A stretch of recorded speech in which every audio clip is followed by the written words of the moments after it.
Hey everybody, welcome to another episode of Purple Insider. Matthew Coller here, and it is time for the Chris Trapasso Draft Show. CBS Sports draft analyst Chris Trapasso. We are back from the NFL Combine. We have all the results, all the rumors, answers to some of the questions that we had going into the NFL Combine. And Chris, here's what I want to do today on the show. I want to look at the big four positions of need for the Vikings and who they would take at number 24 from each one of those positions based on your mocks, your projections, who could be available, who shined at the combine, whose tape you love, all those different things. But let me get one big picture take.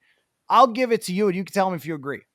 I thought if you're the Vikings, that the combine, the way it played out with the number of players who either emerged or confirmed at the big four positions they need, I thought it was a big win over the weekend for the Vikings at the combine. 100%. I mean, defensive tackle class, I don't want to say totally lived up to the hype because a lot of the guys didn't work out, but there was no like crazy measurements where, I mean, Mason Graham was a little smaller, but he's out of the Vikings range. The cornerback group was one of the fastest cornerback groups that we've seen in a long time. The running back group, and we're going to certainly get to some potential, day two options for the Vikings. Running back group was as advertised as maybe the best running back class since 2017. Not just Ashton Genty. There's so many good players there. And what's the last position I'm forgetting? You got your guards, you got your corners, guards, you got your running backs. And guards too. In that we have come to realize, in terms of players who were just guards in college that are going to be guards in the NFL, but tackle to guard converts, which feels like makes the most sense for the Vikings because usually those players have a little bit more mobility playing tackle in college and then kicking inside. We saw a bunch of, it was like the tallest and biggest and most explosive offensive line group that we've had at the combine in a long time. So it seems weird to say this, but it was a positive development of all of those position groups having such a big week in Indianapolis for the Vikings. All right, let's talk about, you get to 24. Now, okay. I am expecting the Vikings to try as much as they can to trade down. They need more draft picks. And in almost every single draft sim, have been trading down. But for the purposes of this exercise, so we could talk about who stands out and might be available at 24, let's just assume that they're not getting the offers they want to move down. They're at 24, and we're looking at their potential options from those four positions. Why don't we start out with the position you went with in your most recent mock at number 24 for the Vikings, defensive tackle. So you mentioned a lot of these guys, some of them just did drills, but we didn't get big numbers on them. Like Derek Harmon did the 40. And then after he ran a sub 540, he was just like, I'm good. Yep. Peace out. And I thought that the movement skills from some of those guys were mind blowing considering their times and their sizes, but also Deion Walker had a pretty rough go, and he would have been a guy that was on the radar maybe for 24. But I think after that, probably not on the radar. I think he needed to test as a super freak. So how do you assess potential options? So you had them taking Harmon in your mock, but he won't be the only one likely to be on the board at 24 at defensive tackle, right? Well, yes, you're spot on in that Deion Walker needed to have he's not just athletic for his size, but he's just a NFL caliber athlete, a first round caliber athlete. We didn't see that. So it feels like, and we'll certainly get to a few that had somewhat disappointing combines, Tyler Booker being another one when we get to the guard position. Feels like Walker is probably out of the, I mean, I don't think he's going to go like undrafted, but he's out of the conversation in the first round. But like you said, Derek Harmon running sub 5 seconds at how big he is and how tall he is. I don't blame him for saying, I'm done like this. I'm just going to sit on that. This is a player that had a pressure rate of over 11% in his college career. And I always say it's just an easy round number. At defensive tackle, even if you're a prospect, not in the NFL, if you're a prospect and your pressure rate is like at that 10% threshold, you are a big time pass rusher. If you're 11, 12, 13%, it's almost unheard of to see a player that high. So to be that explosive, it translates on the film. And to then show out when a few of the other guys didn't have huge workouts, I think he would be him and Walter Nolan. We didn't really get to see him. He didn't work out. Long, very explosive player too. But Derek Harmon, I think would almost represent, if they want to go defensive tackle, tall, 310 pounds, big time athlete, pass rusher, not terrible against the run either. Can two gap, can kind of eat, multiple blockers if he needs to. That to me would be one of the best case scenarios for the Vikings if they can't ultimately trade back in the first round. I think so too. You watch the guy move around, you look at his numbers, it all kind of matches up. Some folks have asked about a missed tackle rate with him, but one of the things I think about with those defensive linemen is they'll get missed tackles when they get into the backfield and running backs dodge them.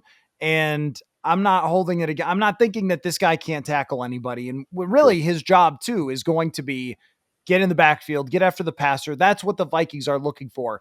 And when you talk about all the boxes to check, stats, athleticism, what he's got, and I've heard good things about him in terms of character wise, like that's what the Vikings are looking for at 24. Nolan is a little harder to put a finger on because he's got the stats, but we didn't see much at the combine to compare and contrast. Who else might be on the radar other than those two? I think still Darius Alexander, and I feel like we talked about him in Indianapolis, went through the whole gamut of the workout, had tested pretty well for being like stockier than Derek Harmon. Harmon's taller and a little bit more sleek, which probably speaks to him being able to get up the field a little better. But just because of the legitimate position versatility for Darius Alexander from Toledo, that I feel like Brian Flores is going to absolutely love him in the pre-draft process as the coaches start to get involved with, the GMs and the directors of college scouting, things like that. He would be another one that I think would make a lot of sense. We didn't get to see Kenneth Grant from Michigan, who is like that. I don't want to say classic nose tackle because he does try to get upfield and there are some glimmers of pass rush ability, but like 6'3.5", 340. Like we were really excited to see him. And then he ultimately decided not to work out. We'll get the Michigan Pro Day. Hopefully he and Mason Graham both work out, so we have some quantifiable evidence to point at. But those three, Harmon, Darius Alexander, because he can be a legitimate chess piece, and Kenneth Grant, I think if you're looking at defensive tackle, best case scenarios for Minnesota. And with somebody like Grant, I know that he's not the penetrating defensive lineman, and that to me knocks him down off of my list. For me too. Me too. I would never go near him, but as far as spending a first round pick, I want somebody who is harming quarterbacks at that position. I will say that we've seen quite a bit of value from guys like Derek Brown, Vita Vea, but I think the bar to be that person is so high. If you're going to be the 340 pound, you're going to be a fire hydrant there that people can't move. You better be like the best at that. The Vikings had no problem stopping the run, and they did it with Harrison Phillips, Jonathan Bullard, Jerry Tillery. Those guys are out there. The guys who don't make it out there are the defensive tackles. We saw this from Osa Odigizua, who signed with the Dallas Cowboys before getting out there. Even Milton Williams making it to free agency is a surprise, and they could still do it as we speak here. They've signed a couple other people. So those guys, once you get them, they stay on their team for a really long time. You can't just, I'll just grab a pass rushing DT who's 6'4" and right. So I would much prefer that on somebody who is more of the ilk of a pass rusher. Well, first, the one point that I always think of things as you're talking, because you always bring up great points and I have to always add on to them. The Derek Harmon missed tackle stuff. I feel like if you are being drafted at defensive tackle to be like the guy, like you just said, Derek Brown, like he was the guy in Carolina when they picked him like 7th overall, 8th overall. When you have Jonathan Grenard and Andrew Van Ginkel, and then you're bringing Dallas Turner along, as long as you're creating some type of disruption on the interior, you're letting Jonathan Grenard clean that up and get 16, 17, 18 sacks. It's not so much as, oh man, Derek Harmon's not great at, corralling running backs or quarterbacks. Once he gets upfield, if he's able to disrupt, that's plenty good enough. And I agree with you on Kenneth Grant that I don't personally have him like as the 24th best player in this class in terms of where it feels like he'll probably go, because of what you're mentioning, that teams understand you get pretty good return on investment in terms of how long a player is going to play on your team if you have just a rock solid, at least 2 down nose tackle that gives you a little bit of pass rush if they pick Kenneth Grant. And I would go Derek Harmon, best case scenario, then Darius Alexander, then Kenneth Grant if the Vikings do want to go defensive tackle on the first. So let's say that they trade down and they're looking at being much more in the middle of the second round than they are the first. So they're probably passing up on someone like Derek Harmon. Is there enough depth in this class, in your opinion, to still draft a starting or difference-making defensive tackle in the, let's say, 35 to 45 type of range? Look, guys, I am just about at the age where I'm starting to notice that hairline fading a little bit. So if you're struggling with the same problem, allow me to make a suggestion. Give Hims a try. Try Hims Hair Loss Solutions, and you'll be joining the hundreds of thousands of subscribers who found their hair again. Hims provides you with a convenient, quality access to a range of hair loss treatments that work, all from the comfort of your couch. Just answer a few questions, and a medical provider will determine if treatment is right for you. And if prescribed, your treatment is sent directly to you with no shipping cost. The process is simple, 100% online, and there are no uncomfortable doctor visits. No insurance is needed, and one low price covers everything from treatments to your ongoing care.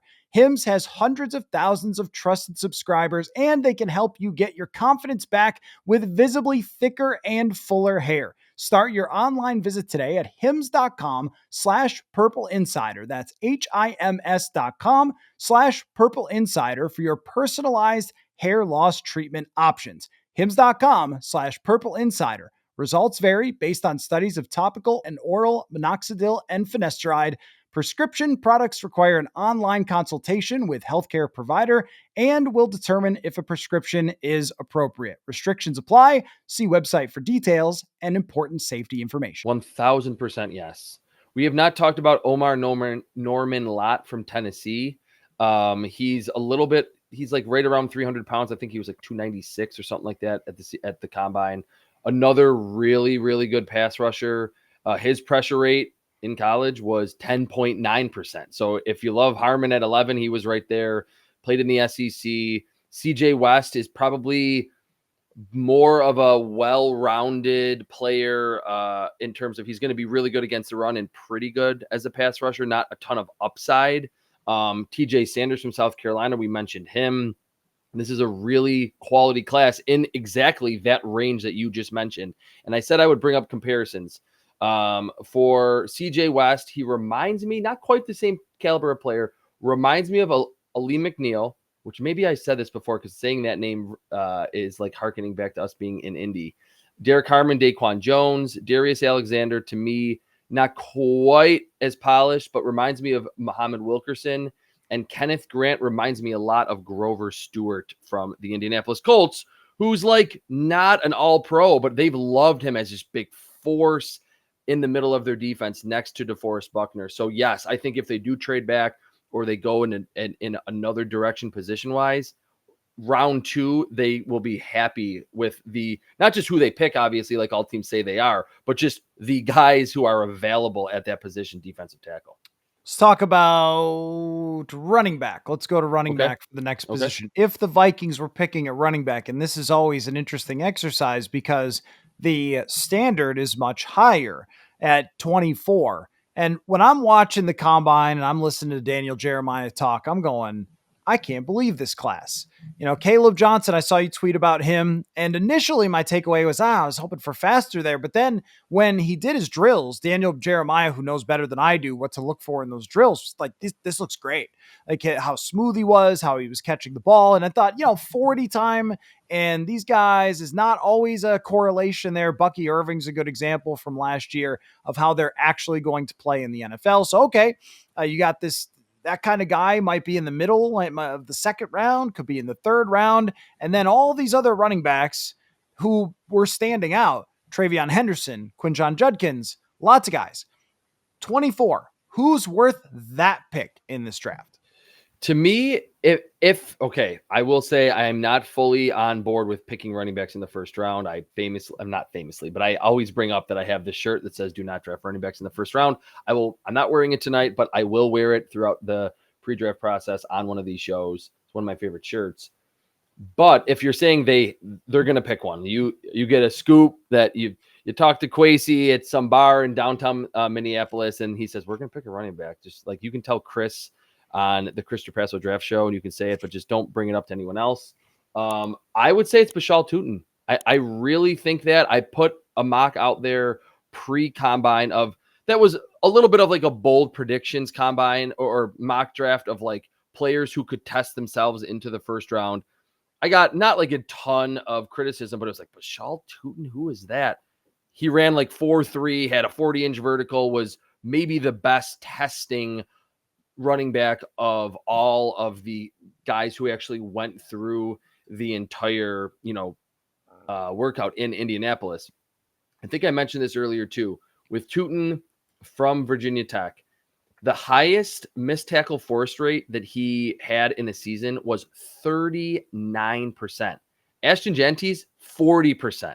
So this is a big-time athlete who's elusive. He's not like some weird shape where he's, way too big or 5'7", 165.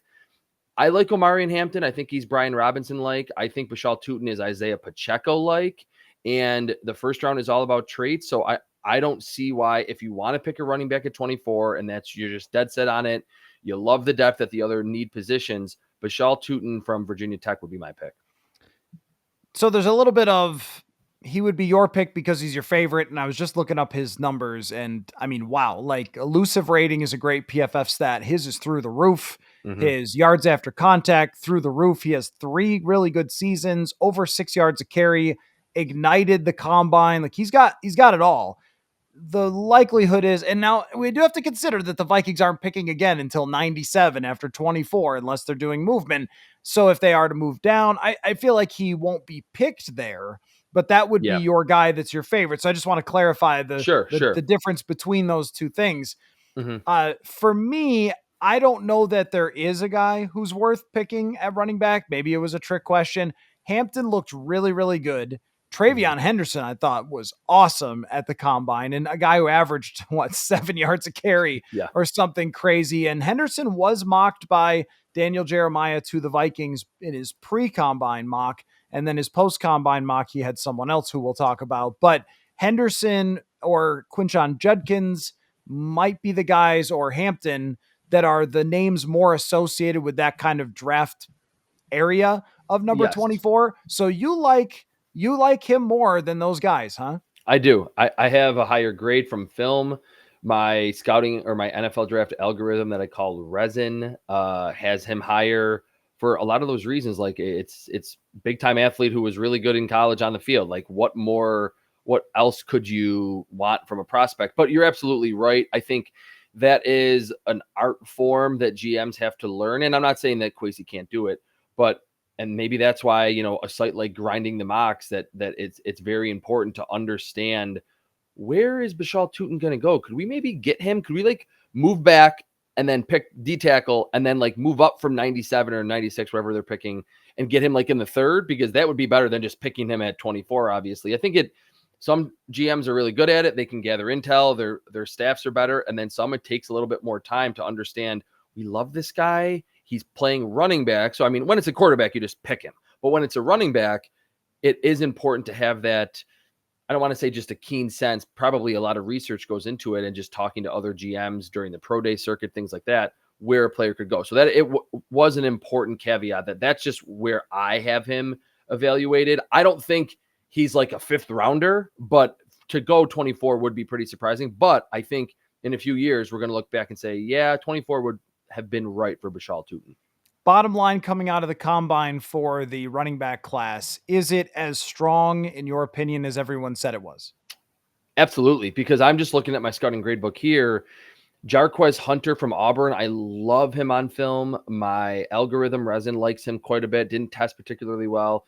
We have not mentioned, I think, since last week, Cam Scadaboo had a big vertical, didn't run. He probably would have run kind of slowly.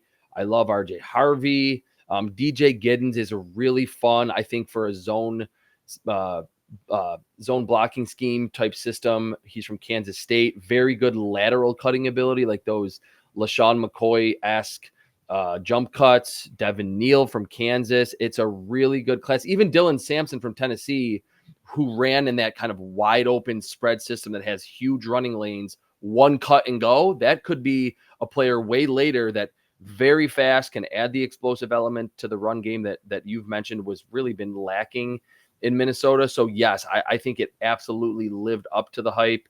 And just I've watched so many running backs, and I like so many of these players. So yes, I think a lot of depth and a lot of future starters well beyond the first round and well beyond Ashton Genty and Omarion Hampton. I would not be in favor of the Vikings picking a running back there for that reason. And Me RJ Harvey is the one that has my attention. So Okay. you got Tootin, I got Harvey as somebody who I thought did really well at the combine and has amazing numbers. But you would be hard pressed to find these guys who don't in the backfield. So the resurgence of the running back position, I think, is going to continue in the NFL. I know that everyone's saying, ask him about the guards, please. Well, when you look at free agency, Chris, and I know we're not there yet, so we'll have a much clearer view of this soon. There's not a lot of guards who I look at and say, wow, that guy could change your franchise. But there are some guys in the combine who could be guards that are officially tackles who might be able to change your franchise from the guard position. The one that blew everybody away, I thought, was Gray Zabel, but I also felt like it was a group that Tate Ratledge really stood out with his mullet, but also his 40, showing the explosiveness that he has. Calvin Banks looks like somebody who could move from tackle to guard, and he tested very well at the combine. I felt like when you and I were talking about it pre-testing that we were saying, yeah, the guard group, you kind of got to get Booker, or I'm not really sure. And now the way Donovan Jackson, especially from Ohio State, the way that he looked as well in his movement skill, I thought a lot of these guys showed out and maybe prove that this is a stronger group. Because if you know how we talk about like, oh, it's the underwear Olympics, it's not real football. And that's 100% true. But for a position like guard, you really want to see how those guys move because playing guard in the NFL is so much different than playing it in college. 1000%. I mean, you outlined a lot of those potential, or most of those potential tackle the guard converts. Ariante Ursary is another one from Minnesota that you guys certainly know really well, that he's probably a tackle in the NFL, but he has a guard's body and he tested through the roof. With him, I know this sounds kind of old school and cliche, but he really feels like you start him at tackle. If it doesn't work out, you're going to have a quality guard. And I don't want to throw out too many scouting cliches, but I feel like with that, he is the prime example of that. He's long. He's like plus like 330 plus, 6'3", almost 6'4". He's someone that maybe we thought that the guard position wasn't great because really outside of the Georgia guys, there's not a lot of like just, Quentin Nelsons that were guards in college that were going to stay there. But absolutely, this class was really fast. And we're not even mentioning him. He's probably not going to be around, but Will Campbell has a shorter wingspan than your guy, Willie Lampkin. How is that possible? 5'10", 270, like 6'5", 320. Will Campbell tests like a top 15 pick at tackle. I think there will be teams that will be scared off to draft an outlier. And I think we've talked about that over the years. Like, you don't really want to be the GM or the head coach or the scouting department that's like drafting an outlier. Like, isn't that like Arrested Development meme where it's like, it's hasn't turned out well for anyone else, but I think for us, it'll be just fine. Like, it wouldn't shock me if Will Campbell actually sinks down the board a little bit. Do I think he gets to 24? No, but maybe that has a ripple effect on the rest of the first round where these offensive linemen go a little bit later, which maybe could be music to the ears of the Vikings brass. But what if it works for us, is the meme. And you could also put in the Arrested Development meme. There are literally dozens of tackles that have arms that short historically, literally dozens. I mean, even so, it's so funny how when we get to this point, we kind of feel like we know how the board is going to fall. And then it changes our mind as soon as we get to draft night. This time last year, we were saying, well, Dallas Turner, he's going to be gone by the time the Vikings pick, and they might not even have that second pick and everything. And then Dallas Turner becomes a Viking because I'm not sure why still, really, other than the board played out with a bunch of quarterbacks and he fell in their lap. I shouldn't discount. In 2020, Will Campbell could be there. He could be there. Like, crazier things have happened. That's probably what like you were going to mention. And I do want to hear your story, but 2020 with Justin Jefferson, like, Derwin James lasting until the 17th pick in 2018. We're all like, what? Kyle Hamilton. Kyle Hamilton, Tyler Linderbaum. So like when I put that in a mock draft, and I did have Will Campbell going a little bit later, but if I sent him to the Vikings at 24 in early March, it'd be like, you're crazy. He's top 5. He has a wingspan under 78 inches. Like that's really, really, really short. And it, to me, if we're going to get really into like the anatomy of the like human body, his arms aren't particularly short. It's just his wingspan is short. So to me, that says he has a narrow frame. And I don't think offensive line coaches are going to be thrilled with that. Now, that doesn't mean that Will Campbell's a bad player or he's guaranteed to be there at 24, but it could mean that there's a stronger likelihood that he's available. We just have to remember that in the draft, it's never anywhere close to, all right, this guy's going here. They're going to pick a tackle. There's always surprises littered throughout the first round. Right. What I was going to say about 2020 is just that I remember some fans saying after the Vikings got that second pick for the Stephon Diggs trade, like, oh man, I'd love that Jefferson guy. And I was like, he's not going to go there. You need to look at Jalen Reagor. He's the guy. No, I don't know if I liked him or not, but I remember feeling like, yeah, good luck. You're not getting Justin Jefferson. Hey, Christian Darrisaw was another guy that I remember hearing that the reason Christian Darrisaw fell in the draft was he was too chill in the meetings. They were like, he's not a killer. And that's why and the thing is, if you know Christian Darrisaw, he is the most chill person of all time, but that's left tackle sometimes for you. They're more relaxed dudes. But to your point about the wingspan, some of it can seem really ludicrous. So we should just take one moment to explain why that matters. A defensive pass rusher once explained to me the long arm technique and how it works. Because I was like, what is that? How does it work? And the idea was you get your hand into kind of that upper chest area, not the throat of the face mask, but that upper chest area, and you try to get control of that guy. And if he's got super long arms, he's going to be able to get into your chest before you can get into his. And when he goes around the edge and he's trying to get low around you, arm length, you could keep him farther away. But if you have shorter arms and a thinner frame, it's going to be easier to get low on you and get around you. So these things are there for a reason. That's not to say if he's a great football player, you should just not draft him, but that could mean why he's a guard and not a tackle.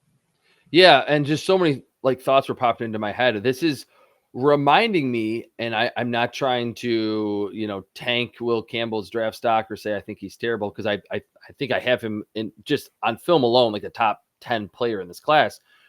A lot of the same things came up with Jonah Williams from Alabama.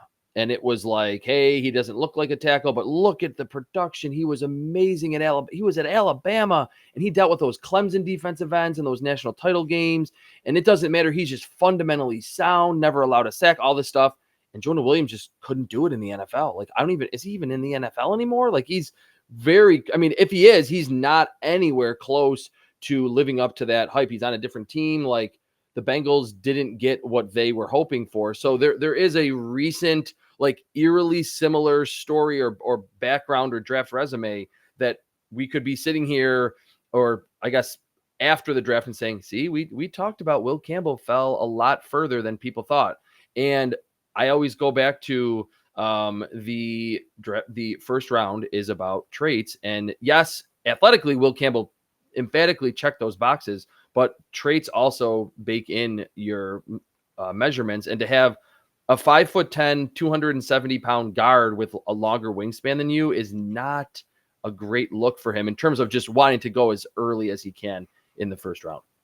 All right, let's look at a wingspan classic position, the cornerback, which also is scrutinized on that. Now, there is a short-armed hero that I really like here, but I think that my dreams of him drafting or being drafted 24 may have been dashed, and that would be Jahadi Barron, the cornerback from Texas, who as soon as he ran a 4.4 with his talent, his football intelligence, that this is the way he's talked about, that it's just probably going to end up going higher. I mean, if you can get that type of player with his talent, it was really the box that needed to be checked. Is this guy really somebody who could be an outside corner? He does have the shorter arms, but at that point you probably don't care because he's proven to be good enough. But, we have seen some corners drop. So Barron is still on my list for sure. Who else would be in that conversation for number 24 if I told you, hey, Chris, the Vikings just drafted a corner,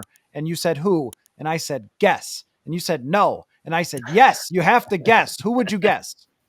How about Will Johnson from Michigan? If we're going to stay on the theme of, early September mock drafts, guys that were going in the first round, Will Campbell, let's transition to Will Johnson from Michigan. Another one, short arms, under 31 inches, which again would not meet most teams' thresholds. Now, is that ridiculously short? It's not as short as Barron's arms, but was an outside corner at Michigan, made most of his plays out there. That's where he played. That's where he rose to prominence as an outside corner. There were a lot of business decisions, let's say, in terms of trying to tackle in his final season at Michigan. Didn't finish the final season, was injured. He's someone that I almost feel like is going to fall. Like, I will not be shocked whatsoever if he's available at 24. And early in the season, has a pick 6 against USC to kind of seal the deal in that game. Had big plays in college football playoffs when he was like a freshman and a sophomore, very young player. We maybe are not going to see him work out, maybe at the Michigan Pro Day, but that is a player that I feel like Brian Flores could say, look, I've seen enough of his film. I'm not really totally overly concerned with not having 32-inch arms. And I don't even know if that's the Vikings threshold. We don't really, again, know like the blueprint for what Kwesi likes to do. But Will Johnson, to me, could be one that has nothing to do with the combine, because it was disappointing for him and he didn't work out. But that I think the Vikings would kind of like they felt with Dallas Turner. They had to trade up for him, but they would be like, hey, we got someone that until he got injured was like, this is a top 5 pick, first corner off the board. If we're counting Travis Hunter as a wide receiver, let's say that we get him at 24, we would be ecstatic with that. The one thing that when you describe him, the business decisions is not going to go over well with Brian Flores. I mean, value is value, but what I think, and we talked about this with Mekhi Blackmon a couple of years ago. Remember when the consensus draft boards did not like the Mekhi Blackmon pick? And my argument was, there's no way all of you watched that as much tape as Chris Trapasso on this guy. And it gets really hard because it's team specific. Once you get past, it's who do your guys like in your room, and not like a consensus 32 team type of way of going about it. And the reason that they liked Mekhi Blackmon is because the guy was a dog. Like, you watched him play. I mean, he was a great tackler. He fought for the football. He made plays on the football. He took on bigger receivers and did not have problems with them because he brought that toughness.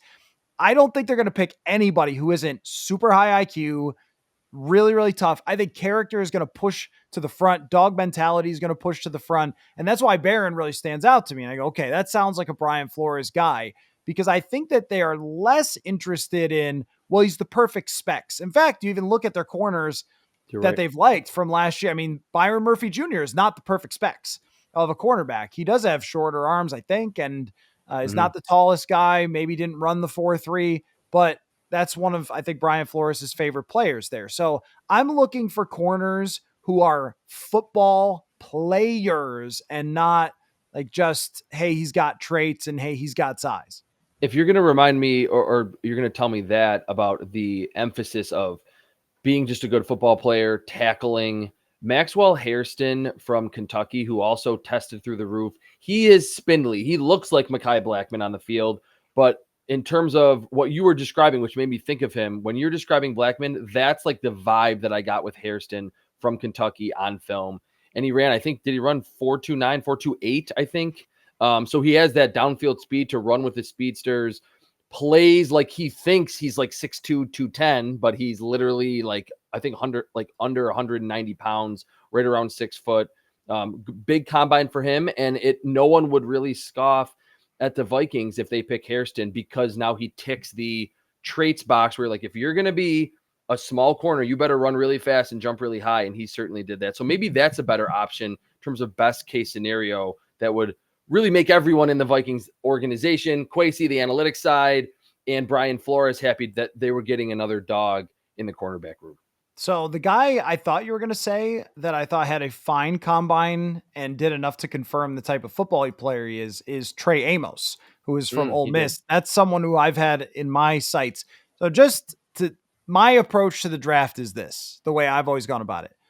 There were times where I tried to watch film and be that guy, the tape grinder.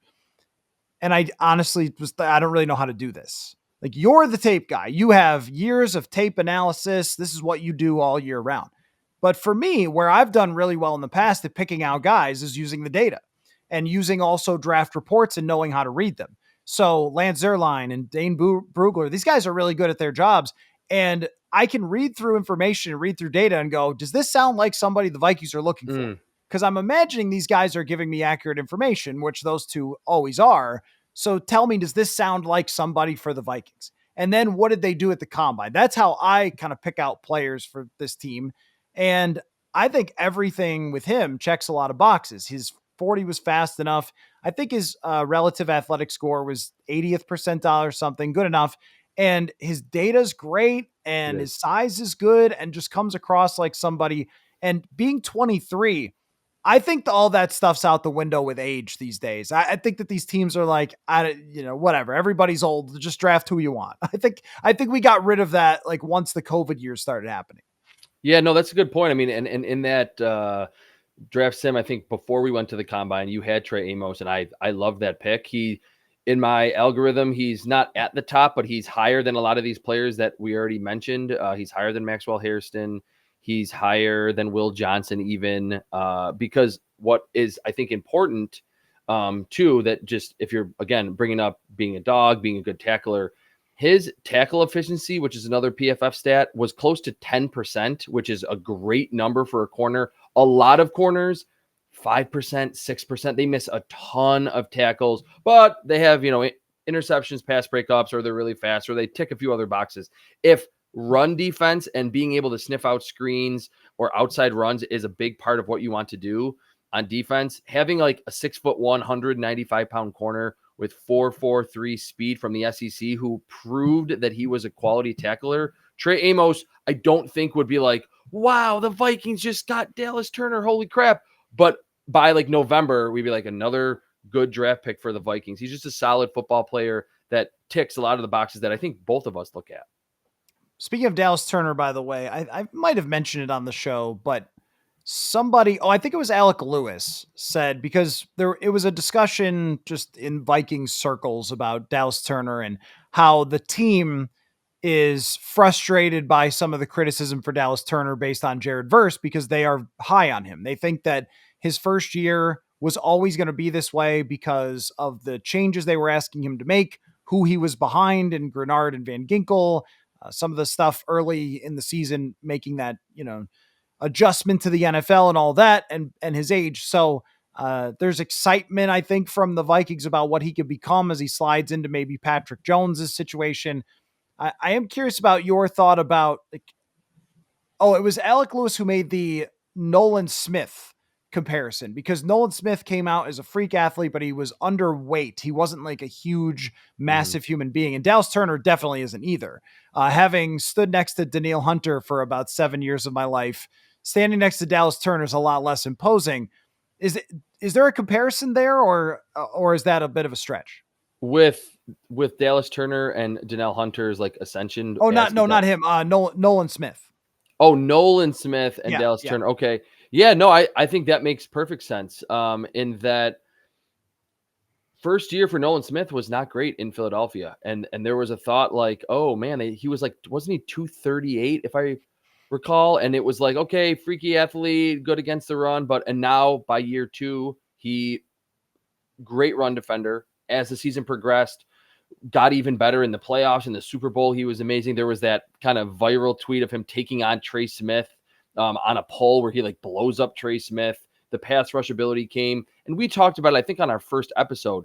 I'm not going to come on here and say, oh, hey, don't worry about anything. Jared Verse versus Dallas Turner, but they're like 3 years different too. Like that, like being almost 24 and just 21, like that is a world of difference when it comes to the NFL. So I think being on the track, and if the Vikings are getting Nolan Smith level play from Dallas Turner later on, I think when you were saying those two names, they're so similar to me in terms of my evaluations and just their frames and their workouts, that I was kind of confusing them and blending them into the same guy. If they get that type of production in year 2, like November, December, January, they'll be super happy with it. And we won't hear as many of these complaints that they didn't pick Jared Verse. Okay, just a couple of things that we left on the cutting room floor of this discussion where we've kind of what I think I'm doing for everybody here is laying out now the landscape. Like here's the options, here's what they could be looking for, here's the styles, and then we'll get into our different ways of doing this and talking about the draft as we go forward. There will be changes with free agency. We'll get much better of a look at where they're going to draft by who they sign in free agency. But something that I did not bring up with you because we got caught up on Will Campbell's tiny little T-Rex arms, which was Tyler Booker and his combine. And I know that there will be a lot of people who are like, hey, the film, and he's this big hulking guy and he's very aggressive and everything else. But the numbers are what they are. I mean, when you look at that position, offensive line, guards, and I think he was in the 40th percentile. That's scary for me because that means you're making a bet against what most of the top guards are. Most of the top guards, and when I reference the percentiles, it's a combination of size, speed, 3-cone, all that stuff compared historically and made relative to your position. So you're not comparing guards to corners in the 40, right? You're comparing it across. If you are below average in all those things, but you're just large, that kind of is not always the best play historically. And I think is limiting for what you can do in a run scheme if you have one guy who is just kind of stuck in the mud there with speed wise. Yeah. And I think we talked about him pre-combine too, as like, oh, he would make sense. He's a plug and play guy. But I think it would, I mean, and not that we're suggesting that the Vikings would pick him at 24. It kind of feels like he's not going to be a first rounder because of this. And believe me, whenever Tyler Booker is picked in presumably on day 2, we're going to hear, oh my God, what a great value pick. And it's like, well, no, just because we were wrong about how we all thought he was going to test pre-combine. So there's going to be universal praise for whichever team picks him. To me, though, from a Vikings perspective, it would be kind of like Ed Ingram again, where it'd be like, is this the kind of guard you want and need in this offense? If you're going to really focus on those bootlegs, and I'm assuming with JJ McCarthy, presumably more of that, more bootleg stuff, more outside of the pocket stretch run game with presumably a, second round or third round running back. That's like your young bell cow that you want to give a lot of carries to when he's still, fresh legged. I don't think you want someone like Tyler Booker. And you're right. Like it's what I said earlier, that I think teams are not going to say, yeah, I'll be the GM that will just bet on the outlier. For as much as we all look at the analytics, I think a lot more NFL teams, and it's a growing number, are paying attention to those as well. And I'm going to pull this up right now so I'm not guessing on it, but I believe that his grades, his run block grade was only 63.9. His pass block grade was tremendous. Now you might say, well, pass blocking is more important than run blocking. That's true, but the Vikings also have rolled out some bad run blocking offensive linemen, and it's very limiting to your offense when you have to work around them. The other thing I would say is PFF, in looking at their data over many years, if I'm not mistaken, they found with interior linemen that run blocking grade actually traveled better to the NFL than pass blocking, because pass blocking grade sometimes can be altered by defenses, stunts and twists and mental errors and guards trying to make up for other people. In college, it could be a little more muddy. But if you are a run blocker who's pushing your man back consistently, that's your thing. And it doesn't look from his grade like that was something that he was able to do in the run game. And if I'm the Vikings, I'm not picking another Dalton Reisner. I want someone who is a Gray Zabel, who is a difference maker in the run game as well. Yeah, Gray Zabel, Donovan Jackson. We didn't get to see a full workout from him. He's kind of like pulled up lame, I think, in his 40, but clearly a more explosive athlete on film and is similarly sized to Tyler Booker. One name I will bring up, and which maybe some listeners are going to say, who's that? Kenyon Green out of Texas A&M, only a few drafts ago, was like film guys, which I'm a film guy too, but I try to blend both.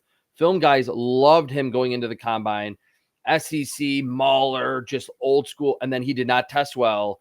the Texans still picked him, I think, at like 13 overall, and he has been bad, like really, really bad. Just does not have the athleticism to hang in the NFL. So to me, Tyler Booker could be more close to someone like Kenyon Green, who is really a bust of a top half of the first round pick, than someone like Trey Smith, who I think I saw some comparisons like pre-combine because he's kind of a mauler. But Trey Smith's workout was through the roof in 2021, and we got the opposite of that from Tyler Booker. And I also think about the changing game on the other side, which is what are we talking about with defensive tackles? So many freaks coming into the league. Oh, If yeah. you are behind the 8 ball physically, and that's who you're playing against, I mean, that sort of sounds, it's not overmatched in size, but it's overmatched in quickness. It sounds kind of like how this position is trending a little smaller. It's trending a little quicker. It's more in the backfield. I'm not sure if I want my offensive lineman to be slower when I'm picking him with the 24th pick, maybe third round. But I think you look at, if you're taking a first rounder, you want a difference making offensive lineman there. 100%. Which I'll let you take however you want to finish this episode. But I did promise the comparisons. I will, at the end of the episode, a few of the other guys that we mentioned, have my second screen over here. I have those comparisons ready, just so, again, to paint that picture for when we're talking about Quinshon Judkins or Trey Amos. If you don't necessarily know the style of player that these guys are, I've spent an inordinate amount of time on these comparisons. I can spit those out for you at the end of the episode. Chris's comps. That's what we there we go. Every time you got like an 80s radio jingle. Yeah. Exactly. There was really only one more thing. I was going to ask about your take on the quarterback scenarios now, because it feels like going into the combine, it was Cam Ward is going to be taken at the top and Shedeur Sanders won't be far behind. That could still very much be the case because quarterback. However, I think that the Shedeur Sanders stuff interview wise is very real. And I think that the only reason to draft someone like that at the very top would be if the owner of a football team says we're drafting that guy at the very top. Now you think about the Cleveland Browns, for example. If Ward went number 1, they have a complete whack nut of an owner who I assume was behind the Deshaun Watson nonsense. Deshaun Watson nonsense. And the Giants, their owner's clearly desperate to get back into the playoffs. So he might say, no, we need this Shedeur Sanders kid. But it's not great. I mean, it's just not great. Every film study that I watch, I was looking JT O'Sullivan, and he's talking about how most of the throws are kind of short. He runs backward and takes sacks, which we've seen the problems with that with Sam Darnold. There's inconsistency. So this is not like a Drew Brees, hey, he could just win from the pocket all day long, or a CJ Stroud, because he's not a very good athlete. I saw Sumer Sports using tracking data estimated what his 40 would have been, and they came up with 4.93. That's horrible. That's horrible for the quarterback position these days. You might as well be Drew Bledsoe. I don't know how someone picks him this high when you combine that with also the other stuff with the interviewing. I thought his podium was a mess. If you were looking for a professional quarterback to be very impressed by, like, we have been in years past when some guys go up there, that was not what you got here from Shedeur Sanders. So where do you see both of these quarterbacks or Jackson Dart being thrown in the mix? Where do you see them landing now post-combine? Okay, first blanket statement that I will make, and this happened with us 3 years ago.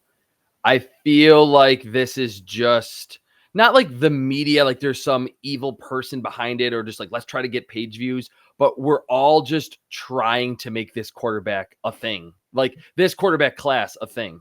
And to me, this quarterback class is not a thing. I think Cam Ward is, because by comparison to Shedeur Sanders, is not arrogant, is more professional, it, comes across like a true leader. I think that's boosting his stock even a little bit artificially from where it would be if he was in, let's say, last year's draft class.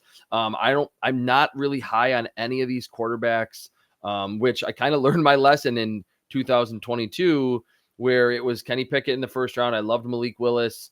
We tried to make Desmond Ridder a thing. Like, collectively, he wasn't. It was a third rounder, was not very good. Was at the Matt Corral draft as well. I was the Sam Howell guy. Sam, which I didn't hate Sam Howell. He's still a backup somewhere, but there were late pushes for could Sam Howell be a late first rounder? Could Matt Corral go in the first round? Where it's like, guys, no, the quarterbacks, so many, it's like the power of the aggregate. So many people watch the film. And if JT O'Sullivan, myself, everyone that I talked to at the combine was like, yeah, Shedeur Sanders is like an early second round pick, and he goes 6 overall to the Raiders, I agree. It's exactly what you just pinpointed. Tom Brady or John Mara or whoever, whichever team ultimately picks him, I do still think he'll go in the first round, but it will not be because he is a first round caliber quarterback in a vacuum. Cam Ward's good. He kind of reminds me a little bit of David Garrard. I don't even think Kenny Pickett is that far off for him in terms of a comparison. But it's definitely helping Cam Ward that he's in this draft class and is being most closely compared to Shedeur Sanders. Okay, I've got one. It's not a 90s comp. So you're dipping into that a little bit with Garrard. But I think the similarity between mine and what you're talking about with Pickett or Garrard is there's a limited ceiling. There's not a ton of crazy athleticism there, but there's enough arm talent to make some pretty good throws and anticipation throws and stuff like that. And, have some exciting moments. I went with Carson Wentz. Because Wentz had a good enough athletic profile to make some plays, but he wasn't going to change the game entirely. And he had a risk mentality, but was a little bit wild in terms of his consistency. And in the right circumstances, he was very, very good. And in the wrong circumstances, he was not very good. And I feel like the same thing exists for someone like Cam Ward. And if these are who we're kind of thinking of, that's to me not worth the top pick. And the Titans would be doing a good by moving down. I also think that it just impacts where all the quarterbacks are going to go and who's playing quarterback for so many different teams in the NFL, with the fact that there's just not a lot of options. Last year, if you need a quarterback, you're like, oh, well, we did the film stuff on the guys, and we were like, they're all good. Right. Yeah. Okay. Jaden Daniels, I would die for you. Yes. Drake May, why did you jump over that guy? But you're amazing. Even Caleb Williams, we didn't talk as much about, but number 1 overall pick. And Michael Penix, look at your cannon. And Bo Nix threw 45. It was so fun. Last year, I was losing my mind over the Bo Nix stuff because I was like, he threw 45 touchdowns and 3 picks. And you're like, sucks. You're like, what? That's so much better. So much better than what we see in most of this draft. So give me your final biggest takeaway that's not of what we talked about today. Doesn't matter if it's not Vikings specific, just big takeaway that you came away from the combine. And then we'll do rapid fire Trapasso comps. Chris's comps. Okay. Biggest, we covered a lot of it. I would maybe just say, even though we didn't get the Mason Graham, the Abdul Carter, the Ashton Genty, but the D line and the running back class, the rest of it, what is making those two classes as deep and as hyped as possible? We could have gone in and guys could have run slowly or could have been smaller. I can't hammer home enough how well both of those positions did. Defensive tackle, I know I said Abdul Carter, which I think the edge rusher class is good too, but the D tackle class and the running back class collectively living up to what I felt like was insane hype. I almost went in, and I'm not a big skeptic, but I went in are all these guys going to really test that well? And Judkins tested well, and my guy Tootin tested well, and RJ Harvey tested well. There were so many players at both those hyped up positions that were yep, now the film and now the numbers back it up that D tackle and running back are super loaded. Okay. Give me 5 Chris's comps before we end the show. Okay. We talked about Trey Amos. We're going to talk about him a lot. You like him. I like him. My algorithm likes him. Reminds me a lot of Tyson Campbell, who has not been amazing, but he's gotten a second contract in Jacksonville. Outside corner from the SEC, tackles pretty well, had a good profile coming out, tested, athletically, bigger body. We talked about Maxwell Hairston from Kentucky. Reminds me a lot of DJ Turner, who was a second rounder, I believe, Cincinnati Bengals. Was, I think, that year the fastest player at the combine, 4.2 something. Maxwell Hairston, skinny, but can really run with anyone. Feisty player. That's kind of how DJ Turner is. And the 2 Ohio State running backs, Quinshon Judkins reminds me so much of Rashad Penny when he was coming into the NFL.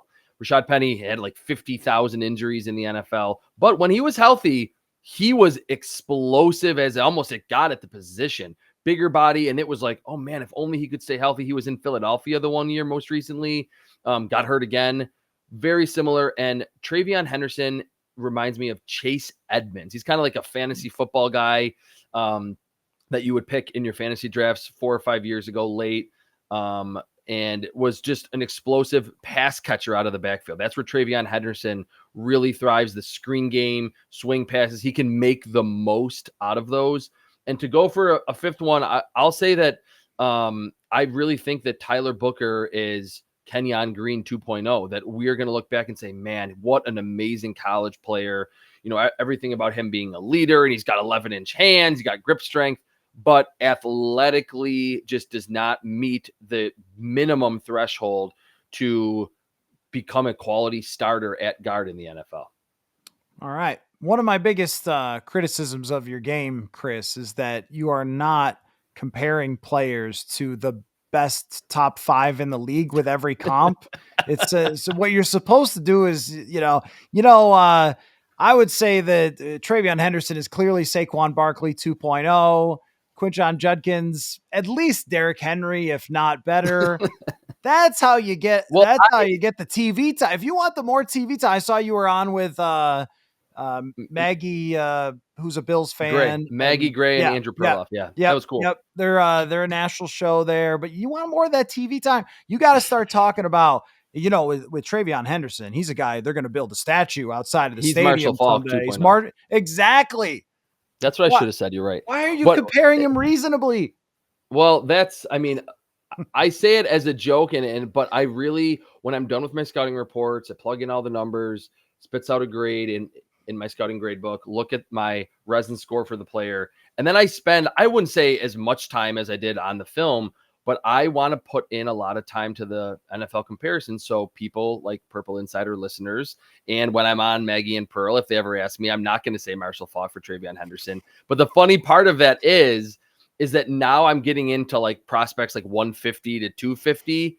And I today I did it like a defensive tackle, and I'm like, he's like Dean Lowry, like who played on the Packers, like guys that are just not exciting whatsoever. And I don't know when I'm ever going to use that, but I just will feel good going back to it, even myself.